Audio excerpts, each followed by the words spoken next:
कभी सोचा है कि दुनिया में कुछ जगहें ऐसी भी हैं जहां का जीवन हमारे जीवन से एकदम अलग है। तो चलिए आज एक सफर पर निकलते हैं और दो बहुत ही अनोखी नदी घाटियों की सैर करते हैं, अमेज़न और गंगा ब्रह्मपुत्र। देखते हैं वहां के लोग कैसे रहते हैं, उनका रहन सहन कैसा है। और ये बात बिल्कुल सही है। चाहे कोई अमेज़न के घने जंगलों में रहे या गंगा के मैदानों में, ज़रूरतें तो सबकी एक जैसी ही होती हैं, है ना? खाना, घर और अपनों का साथ। चलिए पता लगाते हैं कि वो अपनी इन ज़रूरतों को अपने अपने खास अंदाज में कैसे पूरा करते हैं। सोचिए, अगर आपके कोई अंकल वाइल्ड लाइफ फोटोग्राफर हों जो पूरी दुनिया घूमते हैं, बस उन्हीं की तरह आज हम भी खोज करेंगे कि कैसे अलग अलग माहौल, जैसे कहीं घने जंगल तो कहीं विशाल नदियां, लोगों के जीने का तरीका ही बदल देते हैं। तो हमारे इस सफर के दो पड़ाव हैं। पहले हम जाएंगे दक्षिण अमेरिका के विशाल अमेज़न के जंगलों में और फिर वहां से सीधा भारत अपने घर गंगा ब्रह्मपुत्र के मैदानों में। ये एक बहुत ही दिलचस्प तुलना होने वाली है। तो हमारी पहली मंजिल अमेज़न बेसिन। ये दुनिया का सबसे बड़ा नदी बेसिन है, एक ऐसी जगह जो रहस्यों और जिंदगी से भरी पड़ी है।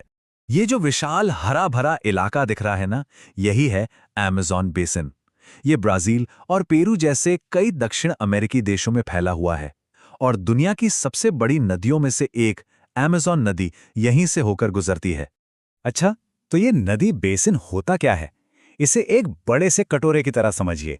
जो मुख्य नदी है वो कटोरे का सबसे निचला हिस्सा है, और जो छोटी छोटी नदियां हैं, जिन्हें सहायक नदियां कहते हैं, वो किनारों से पानी लाकर मुख्य नदी में मिला देती हैं। बस ये पूरा कटोरा ही नदी बेसिन कहलाता है। अमेज़न भूमध्य रेखा यानी इक्वेटर के बहुत पास है। इसका मतलब यहाँ साल भर जबरदस्त गर्मी और उमस रहती है।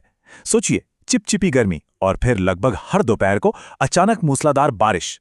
अमेज़न का मौसम कुछ ऐसा ही होता है। तो इस गर्मी और बारिश का नतीजा क्या होता है? दुनिया के सबसे बड़े वर्षा वन यानी रेन फॉरेस्ट। ये जंगल अनगिनत तरह के पेड़ पौधों और जानवरों का घर है। आइए जरा अंदर झांक कर देखते हैं कि इन घने पेड़ों के बीच कौन कौन छिपा है। अमेज़न के जंगल इतने ज्यादा घने हैं कि ऊपर के पेड़ मिलकर एक विशाल हरी छत बना लेते हैं। इसे कैनोपी कहते हैं। ये छत सूरज की रोशनी को जमीन तक पहुंचने ही नहीं देती, जिससे जंगल के नीचे हमेशा अंधेरा, ठंडक और नमी बनी रहती है। अमेज़न में कुछ बहुत ही कमाल के जीव जंतु रहते हैं, जैसे कि ये रंग बिरंगी चोंच वाला टुकन और ये बड़ा ही अजीब सा दिखने वाला चींटी खाने वाला टैपीर। ये वर्षा वन के कुछ खास निवासी हैं। अरे रुकिए, लिस्ट अभी खत्म नहीं हुई है।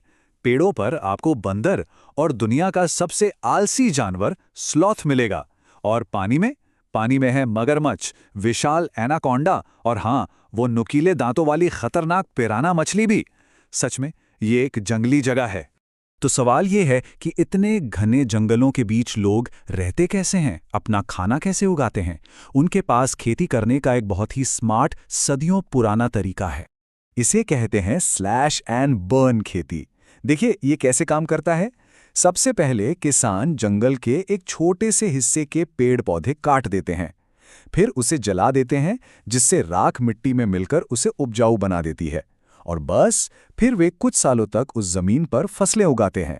वे टेपियोका, अनानास और शकरकंद जैसी चीजें उगाते हैं। साथ ही कॉफी और कोको जैसी फसलें बेचने के लिए भी उगाते हैं। और जब कुछ सालों बाद मिट्टी की उपजाऊ शक्ति कम हो जाती है तो वे एक नई जगह चले जाते हैं। इससे पुरानी जमीन को फिर से जंगल बनने का मौका मिल जाता है ना? प्रकृति के साथ तालमेल बिठाने का एक बढ़िया तरीका। तो चलिए अब अपनी सीट बेल्ट्स बांध लीजिए।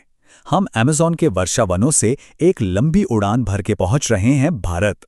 हमारी अगली मंजिल है गंगा ब्रह्मपुत्र बेसिन, जिसे भारतीय उपमहाद्वीप का दिल भी कहा जाता है। ये विशाल बेसिन भारत की दो सबसे अहम नदियों गंगा और ब्रह्मपुत्रा और उनकी अनगिनत सहायक नदियों से मिलकर बना है। ये भारत के उत्तरी मैदानों में फैला एक बहुत ही उपजाऊ इलाका है। यहाँ का मौसम अमेज़न से एकदम अलग है। वहां तो साल भर एक जैसी गर्मी और बारिश रहती है, लेकिन यहाँ का मौसम मॉनसूनी है। इसका मतलब है कि यहाँ अलग अलग ऋतुएं होती हैं। बहुत तेज गर्मी, फिर झमाझम मानसून की बारिश और उसके बाद ठंडी सर्दियां। ये समतल, उपजाऊ जमीन और ढेर सारा पानी खेती के लिए एकदम परफेक्ट हैं। इसीलिए यहाँ के ज्यादातर लोगों का मुख्य काम खेती बाड़ी ही है। और मॉनसून की बारिश की वजह से धान यानी चावल यहाँ की सबसे ज़रूरी फसल है।